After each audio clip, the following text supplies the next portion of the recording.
Hallelujah. Praise the lord. प्रभु की स्तुति हो, प्रभु की महिमा हो। और प्रभु ने एक दिन हमें और दिया कि हम बैठें, प्रभु की महिमा करें, प्रभु के वचन से सीखें। और प्रभु ने अपनी वाणी में लिखा है, क्या ही धन्य हैं जो प्रभु के वचन के भूखे और प्यासे हैं। जितना ज़्यादा आपके अंदर प्रभु के कलाम को सीखने की इच्छा होगी, उतना ही ज़्यादा आप परमेश्वर को पहचानेंगे, उतना ही नज़दीक आप प्रभु के जाएंगे, है ना। और परमेश्वर का अनुग्रह आपके जीवन में लगातार बढ़ता जाएगा। लोग आजकल बड़ी बड़ी बातें करते हैं, प्रभु आपका इज्जत बढ़ाने जा रहा है, प्रभु आपका ये बढ़ाने जा रहा है, लेकिन ऐसा वैसा नहीं बढ़ता है। प्रभु का अनुग्रह आपके जीवन में कब बढ़ता है, प्रभु आपका आदर मान कब बढ़ाता है, प्रभु कब आपको नए लेवल पर लेकर जाता है, जब आपके अंदर परमेश्वर को वचन को सीखने की इच्छा होती है। आप सिर्फ परमेश्वर के वचन के थ्रू ही सबसे ज़्यादा ग्रोथ करते हैं। उतना आप प्रार्थना में ग्रोथ, आप प्रार्थना 10 घंटे करें और वचन को अगर आप 1 मिनट भी ना पढ़ें, आधा घंटा भी ना पढ़ें, तो आपकी ग्रोथ नहीं है। जितना देर आप प्रार्थना करते हैं, उतना ही देर तक आपको वचन पढ़ना। और मैं आपको सही बता रहा हूँ, ग्रोथ का जो सबसे बढ़िया फंडामेंट जो रूल्स हैं वो यही है कि कलाम के ऊपर ज़्यादा से ज़्यादा फोकस किया जाए। जो व्यक्ति कलाम में जितना साउंड होगा, वो स्वर्ग में जाकर प्रभु से उतना ही आदर मान प्राप्त करेगा। क्योंकि परमेश्वर की वाणी में लिखा है कि परमेश्वर ने अपने नाम से भी ज़्यादा महत्व अपने वचन को दिया है। इसलिए आप हमेशा परमेश्वर के उस अनुग्रह को पहचानें। आप वचनों के ऊपर फोकस करें, परमेश्वर के वचन को ज़्यादा से ज़्यादा आप स्टडी करें, है ना, ताकि आप जो कुछ सीखते हैं, जहाँ से भी सीखते हैं, जो भी जिस किसी को भी आप सुनते हैं, आप उसे परख सकते हैं कि आप सही सुन रहे हैं, नहीं सुन रहे हैं, आपका सीखना सही है कि गलत है।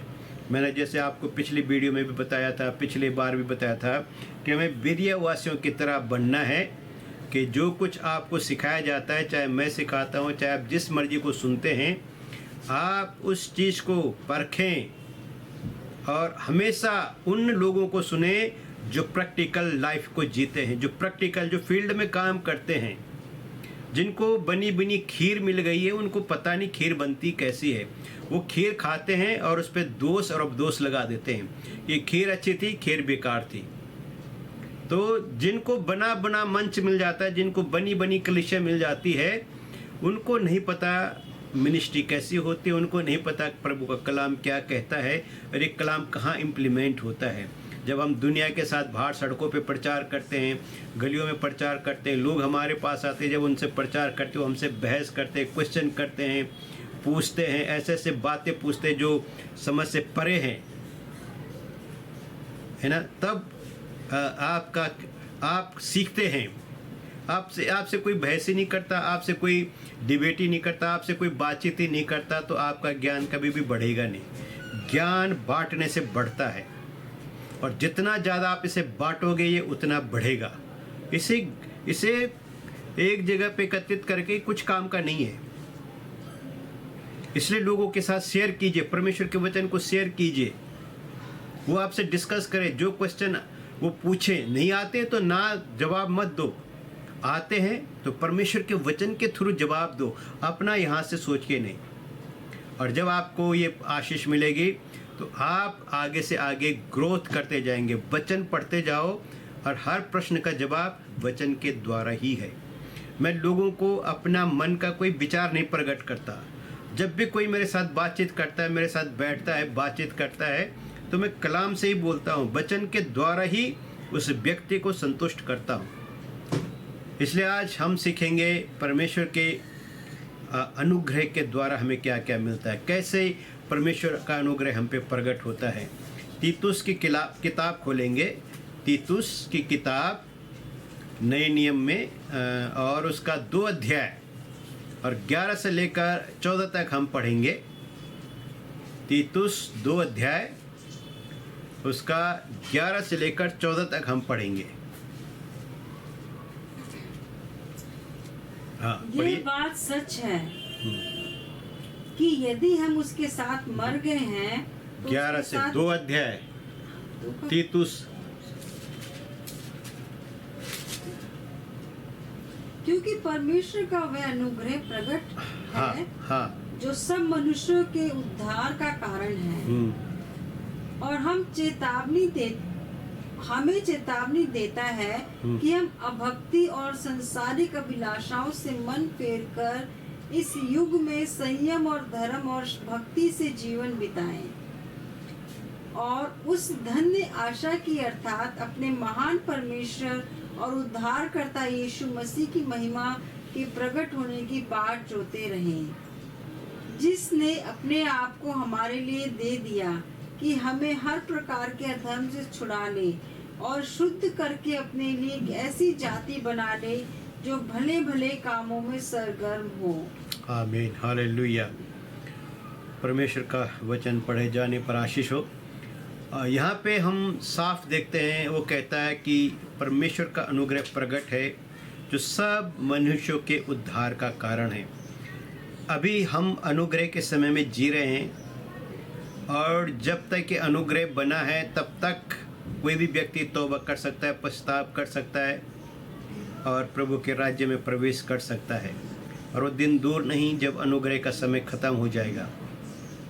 अनुग्रह का समय ख़त्म होते ही रैप्चर होना शुरू हो जाएगा, लोग उठाए जाएंगे और जिन पर अनुग्रह हुए वो उठाए जाएंगे। जिन्होंने इस अनुग्रह का फ़ायदा नहीं लिया वो यहीं छूट जाएंगे। तो आप इस अनुग्रह को, जैसे पौलुस रोमन्स को कहता है कि परमेश्वर के अनुग्रह को तुच्छ न जानो पर इसको सही इस्तेमाल करो, ये हमारे उद्धार का कारण है। अगर ये अनुग्रह नहीं होता तो हमारा उद्धार नहीं होता, प्रभु यहाँ नहीं आता। इसलिए आप जब बेनेडिक्शन पढ़ते तो लिखते हैं प्रभु यीशु मसीह का अनुग्रह और परमेश्वर पिता का प्रेम और पवित्र आत्मा की सहभागिता, है ना। दूसरा कुरिन्थियों खोलेंगे, उसका 13 अध्याय, उसका आखिरी वचन पढ़ेंगे और उसको थोड़ा इसके ऊपर भी हम डिस्कस करेंगे। दूसरा कुरिन्थियों 13 अध्याय, उसका आखिरी वचन। प्रभु यीशु मसीह का अनुग्रह, हाँ, प्रभु यीशु मसीह का अनुग्रह और परमेश्वर का प्रेम और पवित्र आत्मा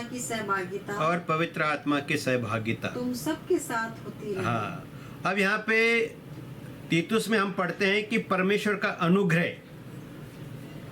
प्रकट है और हम कुरिन्थियों में कहते हैं कि यीशु मसीह का अनुग्रह। जरा गौर से सोचिएगा और सुनिएगा। कुरिन्थियों में वो कहता है कि प्रभु यीशु मसीह का अनुग्रह और परमेश्वर का प्रेम, और यहाँ पे वो कहता है कि परमेश्वर का अनुग्रह प्रकट है। तो यीशु मसीह का अनुग्रह और परमेश्वर का अनुग्रह क्या है, ये हमें समझना बहुत जरूरी है। जो परमेश्वर का अनुग्रह है वो हम पर प्रकट है और हमारे उद्धार का कारण है, हमारे उद्धार का कारण है। और यीशु मसीह का अनुग्रह क्या है? परमेश्वर का अनुग्रह क्या है कि वो हम पर, हमारे लिए उद्धार का कारण है। और यीशु मसीह का अनुग्रह क्या है कि हम उस उद्धार में बने रहें। गौर से समझिए, परमेश्वर का अनुग्रह है कि हम उस अनुग्रह के द्वारा हम पर उद्धार आया, परमेश्वर ने हमें हमारा उद्धार किया और यीशु मसीह के अनुग्रह ने हमें उस उद्धार में बना के रखता है। तो परमेश्वर का अनुग्रह हमारे उद्धार का कारण है और यीशु मसीह का अनुग्रह हमारे लिए उस उद्धार में बने रहने के लिए आशीष का कारण, वो हमें उस अनुग्रह में बना के रखता है। अब परमेश्वर का अनुग्रह हमें चेतावनी देता है। परमेश्वर का अनुग्रह हमें चेतावनी देता है और यीशु मसीह का अनुग्रह हमारे पापों को, अधर्मों को कवर करता है। अब यहाँ वो कहता है कि परमेश्वर का अनुग्रह हमें चेतावनी देता है, यानी हमें सिखाता है इंग्लिश में लिखा है the grace of God teach us, है ना, हिंदी में चेतावनी लिखा है। लेकिन अगर हम उसका सही अनुवाद करेंगे तो सिखाता है। परमेश्वर का अनुग्रह हमें क्या सिखाता है कि अब भक्ति और अभक्ति में क्या फ़र्क है। अब भक्ति वो है कि आप रियल लाइफ में भी ऐसे ही हैं और प्रैक्टिकल लाइफ में भी आप ऐसे ही हैं। भक्ति वो नहीं कि आपने सुबह प्रार्थना कर ली, वचन पढ़ लिया और शाम को भी आप इकट्ठा हुए प्रार्थना कर ली और वो कर लिया। भक्ति प्रैक्टिकल लाइफ है। हाँ, खाली वचन प्रचार करके आप भगत नहीं है, खाली आप प्रार्थना करके भक्ति नहीं आपकी। परमेश्वर की भक्ति का रहस्य बहुत गंभीर है। अगर कोई आदमी ये सोचता है कि मैं सुबह उठ के 2 घंटे बाइबल पढ़ लूँ, 2 घंटे प्रार्थना कर लूँ, थोड़ा सुसमाचार प्रचार कर लूँ, शाम को फिर परिवार के साथ बैठ के दुआ कर लूँ, तो शायद ये मेरी भक्ति होगी। पर मैं आपको बताना चाहता हूँ भक्ति वो नहीं है। भक्ति वो है कि हम प्रैक्टिकल लाइफ को जिए, जैसा कलाम हमें कहता है हम वैसा जीवन जिए, वो है भक्ति। और अभक्ति क्या है कि हम कलाम के खिलाफ जीवन जिए, प्रभु के वचन के खिलाफ हम चलें, वो अभक्ति है। और भक्ति क्या है कि प्रभु के वचन के अनुसार हम चलें। प्रार्थना करना, आराधना, स्तुति करना, वचन पढ़ना, ये भक्ति का हिस्सा है, एक छोटा सा हिस्सा है। पर असली भक्ति वो नहीं है। असली भक्ति वो है जब आप परमेश्वर के वचन में जीते हैं, परमेश्वर के कलाम के अनुसार अपना जीवन बिताते हैं, भक्ति वो है। और यही हमें अनुग्रह चिताता है, यही हमें अनुग्रह सिखाता है कि हम अभक्ति से दूर रहें। हमारे जीवन में अभक्ति ना हो, हमारे जीवन में भक्तिपूर्ण, या बाइबल साहब कहती है कि जो मसीह यीशु में भक्तिपूर्ण जीवन बिताना चाहते हैं वो सताए जाएंगे। अब जो भक्ति वाला जीवन बिताते हैं वो नहीं सताए जाते हैं। तो भक्ति है कि परमेश्वर के वचन से दूर होना, और भक्ति है कि परमेश्वर के वचन के अनुसार जीना। अब भक्ति का मतलब परमेश्वर के वचन को इनकार करना, और भक्ति का मतलब परमेश्वर के वचन को पाना, परमेश्वर के वचन के अनुसार अपने जीवन को जीना। और वो कहता है संसारिक अभिलाषों से मन फेर कर। अब संसारिक अभिलाषाएं हम पढ़ते हैं, आँखों की अभिलाषा, शरीर की अभिलाषा, जीवन का घमंड, ये मिल जाए, वो मिल जाए, अच्छे दिन आ जाए, सब कुछ अच्छा हो जाए, कुछ भी बुरा ना रहे, स्मूथली चले, कंफर्ट जोन में हम जाके जिए, जहाँ कोई हमें तंग न करे, कोई हमें परेशान न करे ना। एक फिल्मी गाना भी मैंने बहुत पहले सुना था, कहीं दूर चले जाएं हम, जहाँ गम की छाया भी ना हो, ये भी ना हो, वो भी ना हो। तो दूर जाने से मतलब दुनिया से दूर जाने से ही ये वो मिलने वाला है। जब आप इस दुनिया से चले जाएंगे तभी ये चीज़ें आपको मिलेंगी, जहाँ गम भी नहीं होगा, दुख भी नहीं होगा, कोई सताने वाला भी नहीं होगा, वो तो ऊपर ही होगा, प्रभु के पास ही होगा। इस धरती पे आप रहोगे तो यहाँ गम भी होगा, दुख भी होगा, सताव भी होगा, सब कुछ होगा। तो इसलिए आपको इस संसारिक अभिलाषों से मन फेरना है। एक भक्ति से दूर रहें और संसारिक अभिलाषाओं से दूर रहें। वो सिर्फ गाने तक ही सीमित है, दुनिया तक ही सीमित है। वो आज तक जब से सृष्टि उत्पन्न हुई, अदन के बगीचे से जब से इंसानियत को बाहर कर दिया गया, वो दुख और तकलीफ कभी भी ख़त्म नहीं होते हैं। यीशु मसीह आपकी दुख तकलीफ़ों को हटाने के लिए नहीं, आपको उद्धार देने के लिए इस दुनिया में वो कहता है तुम्हें दुख होंगे, तकलीफ़ें होंगी, पर याद रखो मैंने तुम्हारे दुनिया को जीत लिया है। तो हमने भी दुखों में जीतना है, हारना नहीं है, पीछे नहीं हटना है ना। वो कहता मन फेरो, मन फेर कर इस युग में संयम और धर्म और भक्ति से जीवन बिताना है। संयम रखना है, कोई कुछ भी बोले संयम रखो। धर्म का मतलब परमेश्वर की धार्मिकता में जियो, और भक्ति यानी परमेश्वर के वचन में अपना जीवन बिताओ।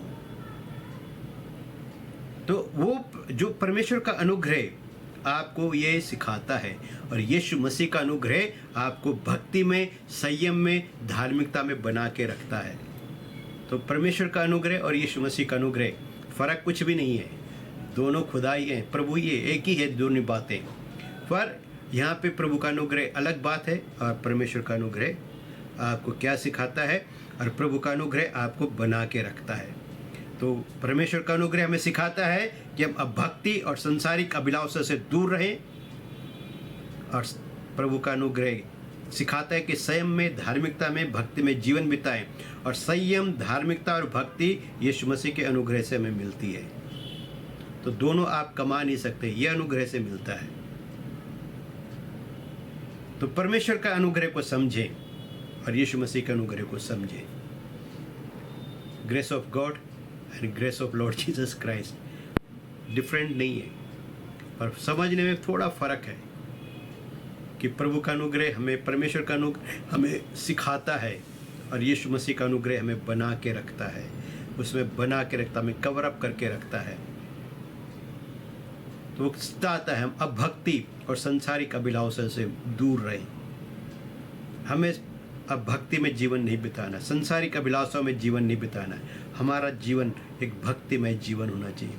भक्ति अक्सर हमारे देश के अंदर इसकी डेफिनेशन ही गलत है कि साधु बन जाओ, माला जपते रहो, दीन दुनिया को छोड़ दो, है ना।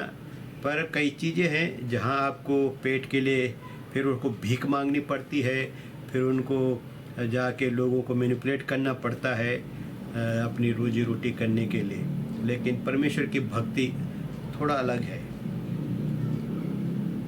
परमेश्वर के साथ भक्ति थोड़ा डिफरेंट है। ये दुनिया के अंदर जो भक्ति है एक पखंडबाजी है, लेकिन परमेश्वर के साथ जो भक्ति है वो एक पैर पर खड़े होकर तप करने की ज़रूरत नहीं है, जंगलों में भागकर तपस्या करने की ज़रूरत नहीं है। यहाँ पे है कि आपको कलाम दिया गया है, परमेश्वर का वचन दिया गया है, आप उसे पढ़ें, उसे अपने जीवन में लागू करें और उसके अनुसार अपने जीवन को बिताएंगे।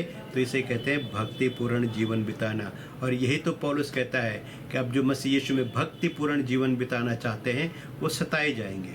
तो ये जो जीवन है इसमें सताव है, इसमें तकलीफ है, इसमें स्ट्रगल्स हैं, इसमें संघर्ष हैं। और जब आप ऐसा बिताएंगे तो कहता है कि और उस धन्य आशा की अर्थात महान परमेश्वर और उद्धारकर्ता मसीह यीशु की महिमा प्रकट होने की बाट जोते रहें। और एक ही काम करना है, महिमा में प्रकट होना, महिमा में प्रवेश करने के लिए उस धन्य आशा को जो होप ऑफ रिजरेक्शन है। हम इस दुनिया में यीशु मसीह पे भरोसा किस लिए करते हैं? और भी तो बहुत से प्रभु है। पौलुस कहता है दुनिया में कई प्रभु हैं, कई गॉड्स एंड गॉडेस हैं। हम परमेश्वर पे क्यों भरोसा करें? क्योंकि ये मुर्दों में से जी उठा, रिजरेक्शन पावर इसके पास है। रिजरेक्शन के दिन हमें भी यही होप है कि एक दिन हम भी मुर्दों में से जी उठेंगे। यही तो हमारी धन्य आशा है। अगर हम प्रभु के आते आते रह गए तो हम तो उठा लिए जाएंगे, पर अगर हम प्रभु के आने से पहले निकल गए तो याद रखें जो जिंदा है उनसे पहले हमें उठेंगे। तो ये हमारी धन्य आशा है कि मैं कहीं भी, मेरा कुछ भी हो, मेरे को लोग दफनाएं, जलाएं, फूकें, जो मर्जी करें, मेरी धन्य आशा है कि मैं प्रभु के साथ होऊंगा और मैं उस समय में महिमा में प्रकट किया जाऊंगा। जब प्रभु यीशु मसीह महिमा में प्रकट होगा तो बाइबल हमें सिखाती है, कुलुस्सियों 3 अध्याय में सिखाता है, रोमियो के अंदर 8 अध्याय में सिखाता है, कई जगहों पे लिखा हुआ है कि तुम भी महिमा सहित प्रकट किए जाओगे, है ना। रोमियो 8 का 17 पढ़ेंगे, रोमियो 8 का 17।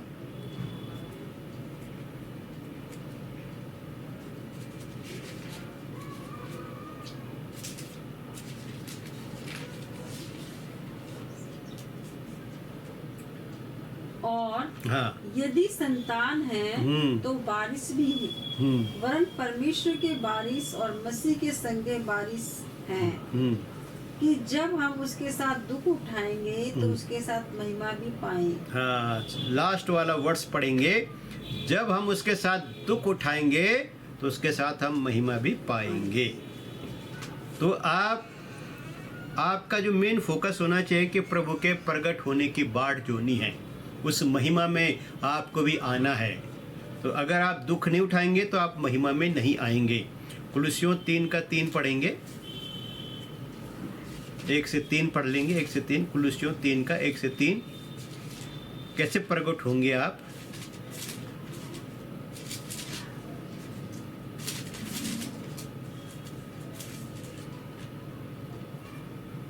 क्योंकि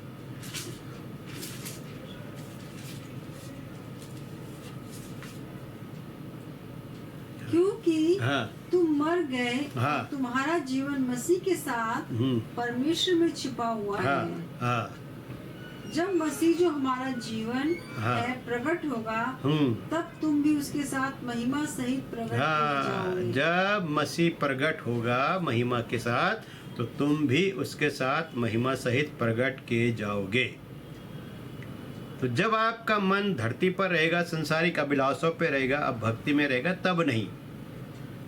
इस संसार में तो सचमुच बहुत आनंद है, मजा है ना। शारीरिक आनंद है, आंखों को आनंद है, भोगी भोग है, उपभोग है। और मसीह के साथ तो ये चलेगा नहीं, या तो संसार के साथ या प्रभु के साथ। तो प्रभु के साथ, इस दुनिया के साथ, ये दुनिया अंधकार के बस में है। जैसे मैंने आपको अय्यूब की किताब से एक वचन भेजा था कि ये दुनिया दुष्ट के हाथ में कर दी गई है। आपने पढ़ा होगा, अगर आप पढ़ते हैं जो मैं वचन सुबह सुबह आपको भेजता हूँ, तो वहाँ लिखा है कि दुनिया दुष्ट के बस में कर दी गई है ना। और दुष्ट का बस इस दुनिया के ऊपर चलता है। तो जो दुष्ट की पूजा करता है, जो दुष्ट के साथ रहता है, तो दुष्ट उसको सब कुछ देता है, मजे कर भाई। और जो प्रभु के साथ चलता है, वो उसको हर पल तकलीफ देता रहता है कि इसके पास खाने को रोटी नहीं होनी चाहिए, इसके पास पैसे नहीं होने चाहिए, इसके पास ये चीज़ नहीं होनी चाहिए, ताकि ये जब एक कमी घटी में आएगा, कमज़ोर होगा, ये मेरे पास दौड़ के आएगा, मुझे बहुत डाउन करेगा, है ना। और तब मैं इसको अपने बस में लूँगा। मैंने एक मदर इंडिया फिल्म देखी थी, और उसमें नरगिस के बच्चे बिल्कुल भूखों तड़प रहे थे, और वो अपने आप को बेचने के लिए गई, और वो ऑलमोस्ट अपने आप को बेचने वाली थी कि उसका ज़मीर जाग उठा, और वो सब ठुकरा के वापस आ गई। और उसके बाद वहाँ हम फिल्म के अंदर देखते एक ट्रांसफॉर्मेशन हो गई, और उसका सब कुछ बदल गया। तो ज़मीर जागना चाहिए, हमारा ईमान बना रहना चाहिए। हम बेचें ना, दुनिया के साथ समझौता न करें, है ना। कई बार उन फिल्मों से भी हमें बहुत सीख मिलती है।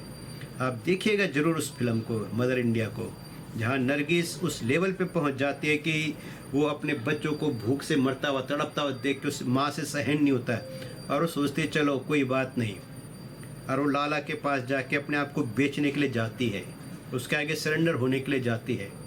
लेकिन उसका जो ज़मीर है उसको ये इजाज़त नहीं देता, लेकिन आखिर में उसका आत्मा उस पर हावी होता है शरीर के ऊपर, और वो जीत जाती है और वहाँ से निकल जाती है। वो एक फिल्म थी, है ना। लेकिन कुछ सीख मिल गई कि हमें अपने आप को बेचना नहीं है, अपने आप को हमने कॉम्प्रोमाइज़ नहीं करना। और शैतान हमारे साथ यही करता है, वो हमारे संसाधन हमसे चोरी करने की कोशिश करता है, और वो चोरता भी है, और प्रभु करने भी देता है, इसलिए कि हम देखें कि हम उस परिस्थिति में जीना सीख सकें कि नहीं। और पौलुस साहब कहता है कि मैंने हर परिस्थिति में जीना सीख लिया, कमी में, घटी में, बढ़ती हुई में, सब में जीना सीख लिया।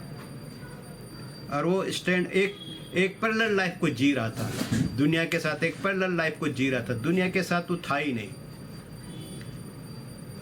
अब हम क्या करते हैं, मोस्टली जब हमारे पास फाइनेंशियल प्रॉब्लम आ जाती है, रोटी पानी की समस्या आ जाती है, तो हम जुगाड़ ढूंढते हैं, कहीं से कुछ हमारा जुगाड़ बन जाए, कुछ हमारा मकसद हल हो जाए, और तब हम सरेंडर कर जाए। और यही तो है सरेंडर। और शैतान किसको देता है? जो उसके आगे बहुत डाउन करता है। तो फिर प्रभु का अनुग्रह कहाँ रहा? अगर हमने उसके आगे बहुत डाउन कर दिया तो सब कुछ दे देता है। वो कहता है जिसे मैं चाहूँ उसे देता हूँ, है ना। प्रभु को साफ कहा उसने कि तू मुझे बहुत डाउन कर, क्योंकि सब कुछ मुझे दिया गया है, और मैं जिसे चाहता हूँ उसे दे देता हूँ। यानी जो मेरे आगे बहुत डाउन करता है, मैं उसे संसार की सब लग्जरी दे देता हूँ। आप जितने भी लोग आज संसार में लग्जरी में जी रहे हैं, ग्लोरी में नहीं जी रहे हैं, वो सब उसके कठपुतलियाँ हैं, वो उनको नचाता है। पर हम लोग ने ठुकरा दिया, तो उसके वो जो कठपुतलियों को नचाने के लिए रस्सियाँ होती हैं, वो प्रभु ने हमारे ऊपर से काट दी, तो अब वो हमें नचा नहीं पाता है। अब हम वही करते हैं जो हम सही है।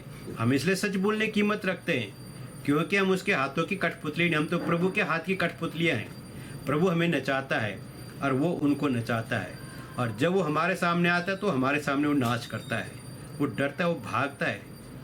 शैतान सत्य का सामना नहीं कर पाता है, सच्चे लोगों का सामना नहीं कर पाता है, वो तो झूठे लोगों का साथी है। इसलिए वो ऐसे जो उसके आगे जाता है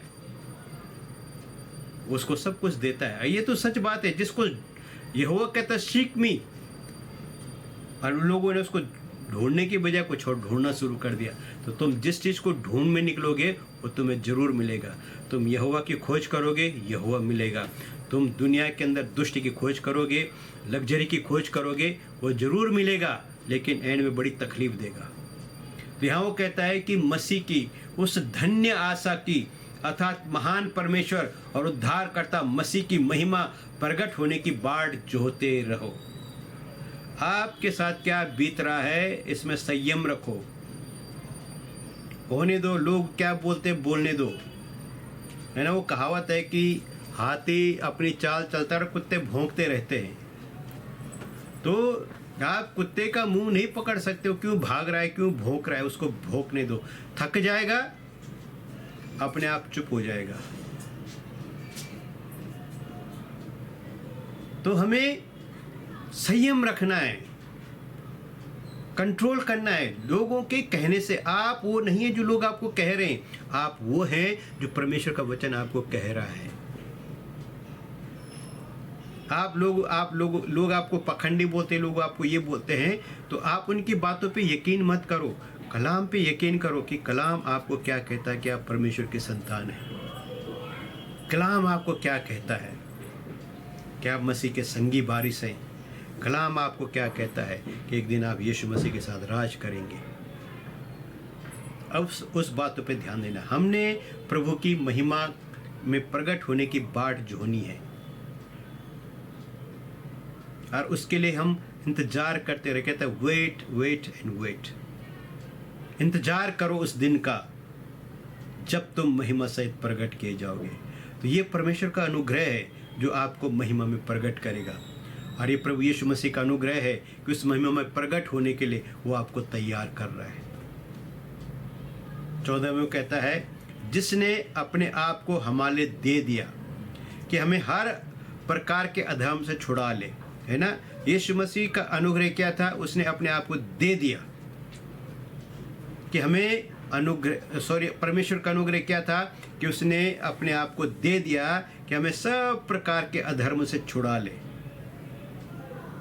तो एक प्रकार का धर्म नहीं, सब प्रकार के अधर्म से उसने हमें छुड़ा लिया। जो मैंने आपको कहा था ना, रिडेम्पशन, उसने वो कंप्लीट कर दिया, और हमें शुद्ध करके उसने ऐसी जाति बना ली कि हम भले कामों में सरगर्म रहें, है ना। हमेशा भले काम करते रहें, और आपका फोकस यही होना चाहिए कि ये मेरे साथ बुरा कर रहा है, आप उसके साथ भलाई करने की कोशिश करें।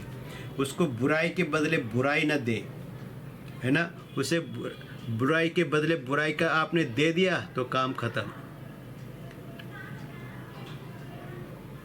तो परमेश्वर के अनुग्रह को समझें और यीशु मसीह के अनुग्रह को।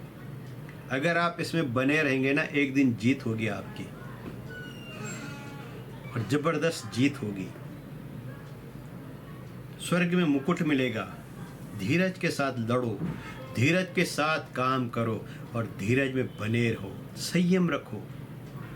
इस दुनिया के अंदर बहुत कुछ झेलना पड़ता है, बहुत कुछ, है ना। मैं 25-26 साल से इन चीज़ों को झेल रहा हूँ। आज भी मैं उसी पोजीशन में जी रहा हूँ जिसमें मैं 25 साल पहले था।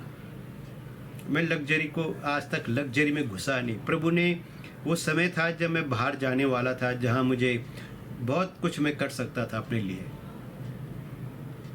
आज से 26 साल पहले मेरे को बहुत तगड़ा ऑफर मिला था,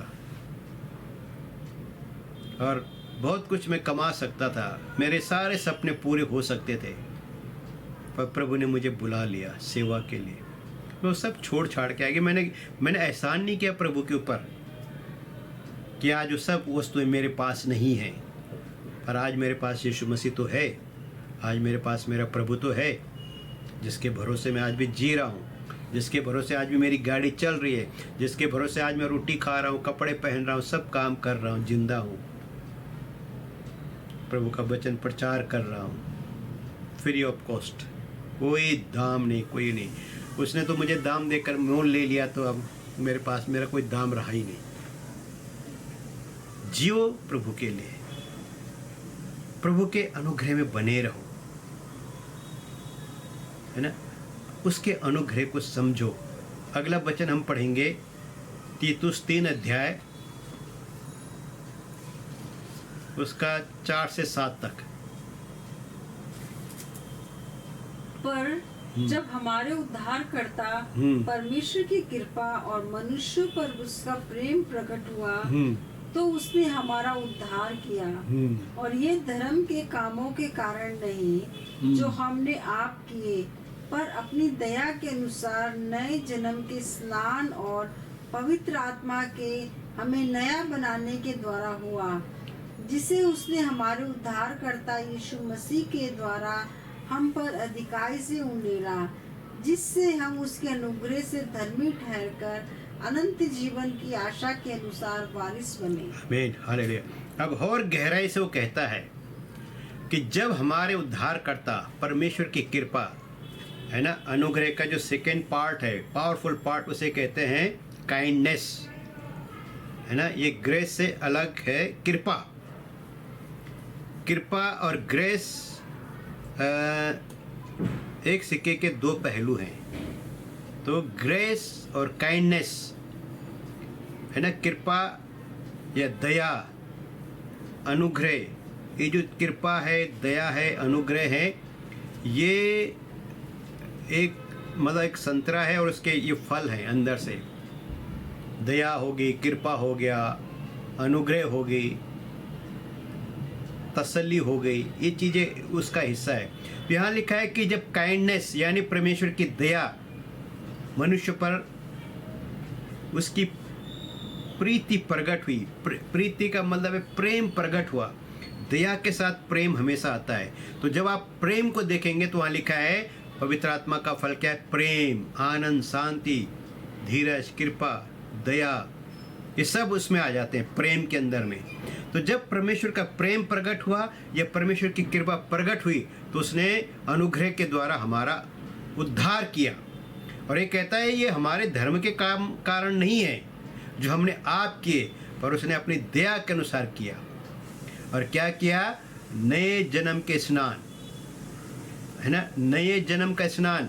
यहाँ पे आपको पता होना चाहिए कि जब बच्चा पैदा होता है तो उसको दुनियावी रूप से उसको साफ किया, जो पानी से नहीं धोया जाता, कुछ समय के बाद उसको नहलाया जाता है, प्रथम स्थान क्या है। पर जब आप आत्मा में जन्म लेते हैं ना तो आपको यीशु मसीह के लहू के द्वारा स्नान कराया जाता है और फिर पवित्र आत्मा के जल के द्वारा आपको शुद्ध किया जाता है। पवित्र आत्मा के द्वारा आपको शुद्ध किया जाता है और फिर आप एक नई सृष्टि बन जाते हैं।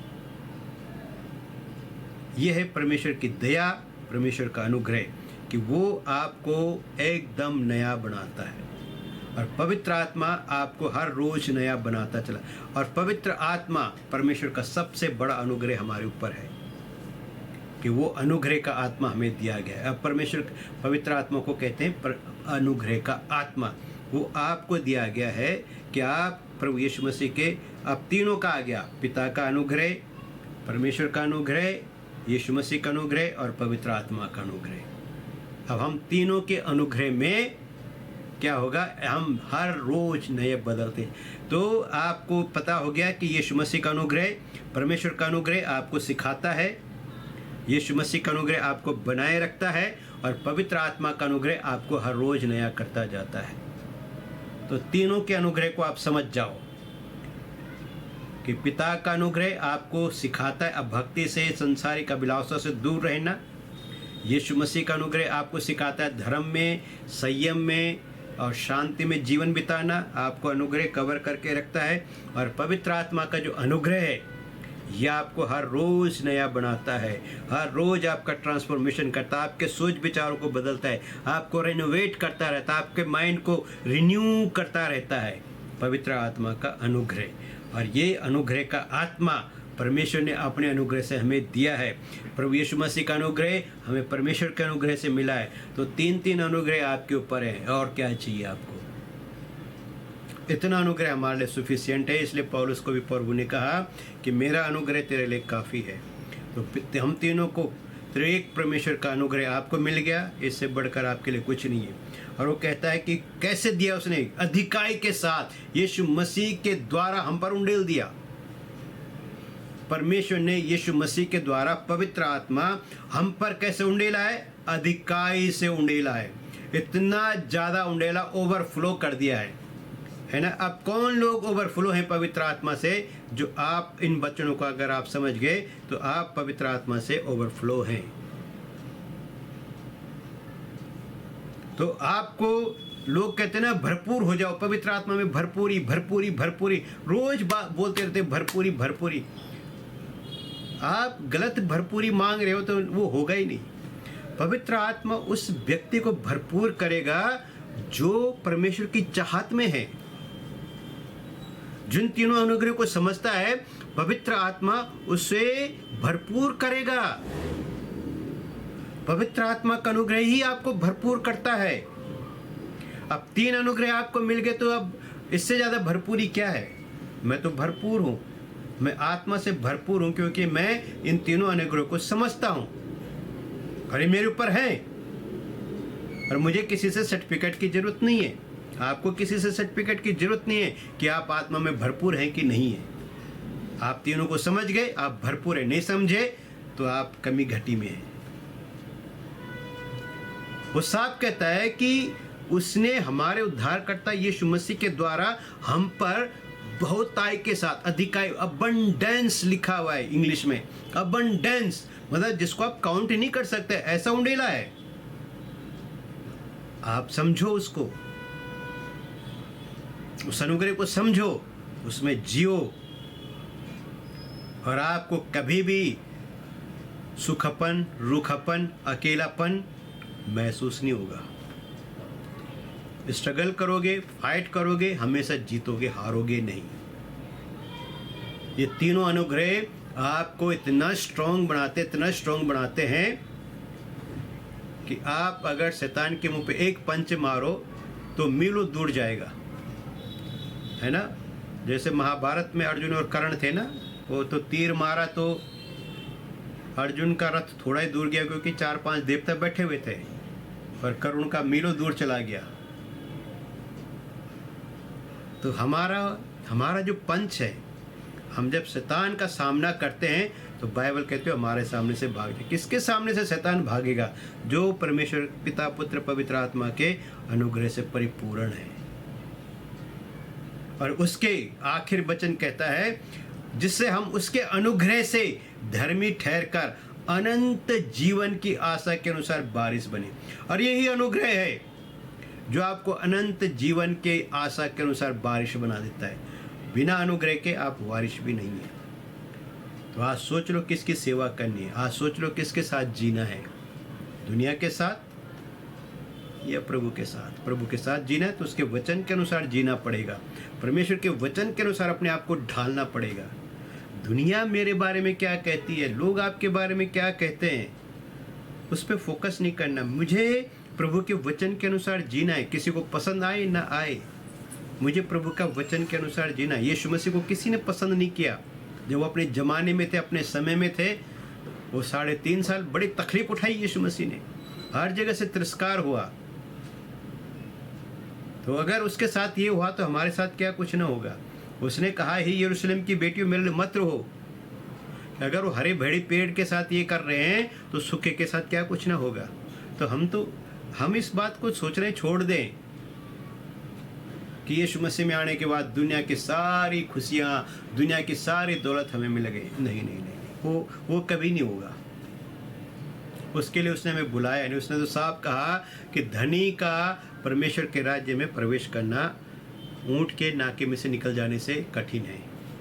वो कहता ऊँट सुई के नाके से निकल जाना उसके लिए आसान है, पर धर्मी का स्वर्ग में प्रवेश करना इम्पॉसिबल है। तो धन के साथ आप प्रभु की सेवा नहीं कर सकते। उसने साफ कहा है तो धन पकड़ लो या यीशु को पकड़ लो। चॉइस आपको दे रखी है, धन या यीशु मसीह को। तो यहाँ आपको ही अनुग्रह से सब कुछ मिलेगा।